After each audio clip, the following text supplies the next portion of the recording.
My dears, बहुत बहुत स्वागत करछु मोर सुभद्रा हैप्पी लाइफ चैनल को।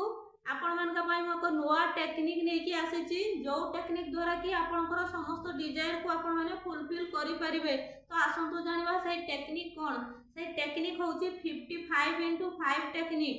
एथि पई भाई टेक्निक करबा लागि आपण को ओटे खाता एवं रेड पेन रो आवश्यक अछि। तो रेड पेन रे हमें काहे कि हमर डिजायर को लेखिबा ना, ए रेड पेन टी परमात्मा परमेश्वर को शक्ति को आकर्षण करता है। बा रेड कलर ही होची एनर्जी क्रिएटर कलर।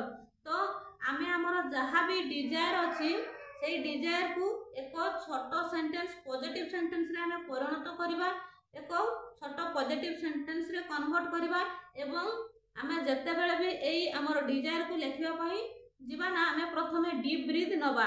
एई डिजायर को ध्यान देबे जेमिति मॉर्निंग रे उठला मात्रे ही आपण लेखिबे, नहले राति रे सोइला पूर्वरु आपण ए डिजायर को लेखिबे। आपनकर डिजायर को छोटो सेंटेंस रे परिणत करिवे एवं जत्ते बेले आपण लेखिबा पई जाउछंती डीप ब्रीथ 3 थर नेबे, दीर्घ निश्वास नेबे, होल्ड करिवे, छाड़िबे, दीर्घ निश्वास नेबे, होल्ड करिवे, छाड़िबे। काहे कि ना आमे एमिति करिबा द्वारा आमे परमात्मा परमेश्वर को ठारू शक्ति ग्रहण करिताउ एवं कल्पना शक्ति रे आपण देखिबे कि परमात्मा परमेश्वर को शक्ति आपनकर थाड़ाई देकी एवं क्राउन चक्र देकी आपनकर सारा शरीर को प्रवेश करूची। जदि आपण परमात्मा परमेश्वर शक्ति को कल्पना करि परिबेनी, ताहले से उदय सूर्यर जो किरणटा बाहरी थाए सेही किरण को स्मरण शक्ति भीतर को आनिबे एवं कल्पना करिबे कि सेही किरण आपनकर थाड़ाई एवं क्राउन चक्र देकी आपनकर सारा शरीर मध्य को प्रवेश करूची। एवं आपण एमिति कल्पना करिवे एवं एमिति कल्पना करिवे कि जेमिति आपनकर डिजायर फुलफिल हे जायछि। डिजायर फुलफिल हला पर आपनको जो खुशीटा आसीतांता सेही खुशीटा ही आपण अनुभव करिवे। नहले आपण लेखिबे कि मोर डिजायर फुलफिल हे जायछि, याडे आपण मन कष्ट करिके कांदुथिबे, तो सेतेबेला हमर वाइब्रेशन मैच होबनी, सेतेबेला हमर डिजायर फुलफिल हे परिबो नाही। तो आपण जत्ते बेले भी लेखुचंती ध्यान देबे जेमिति बहुत मन खुशी थिबो, शांत एवं स्थिर मनोवृत्ति थिबो।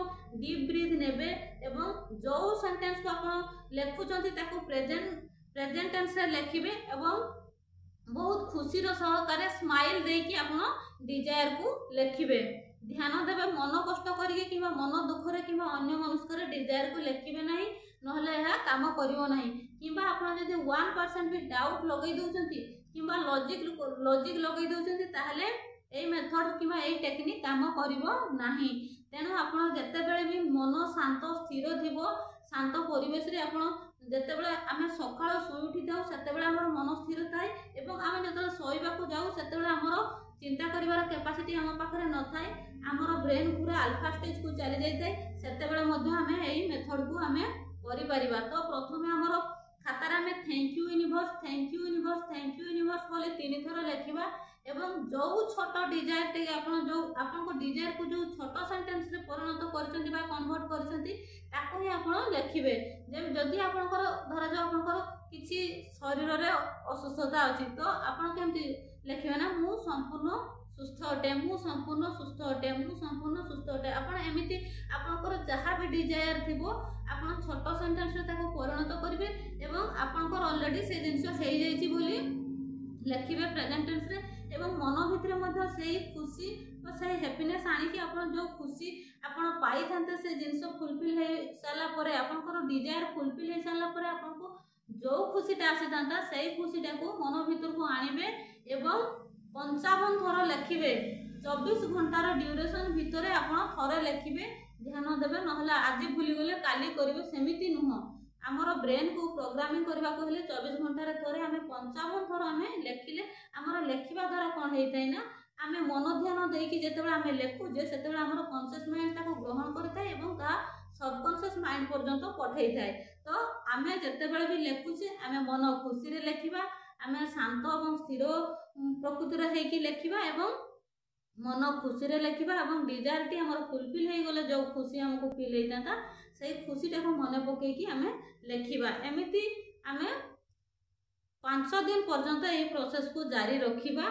जदि आपण माने एबे क्वेश्चन करबे हमें 5 दिन परे लेखि परिबा कि नाही, आपण माने लेखि परबे। जदि सेही सेम डिजायर को लेखिबे तो किछि कथा नै, जदि आपण पारिबे तो आपनकर अन्य डिजायर को मध्ये सेठी आउ 5 दिन पर्यंत मध्ये लेखि पारिबे।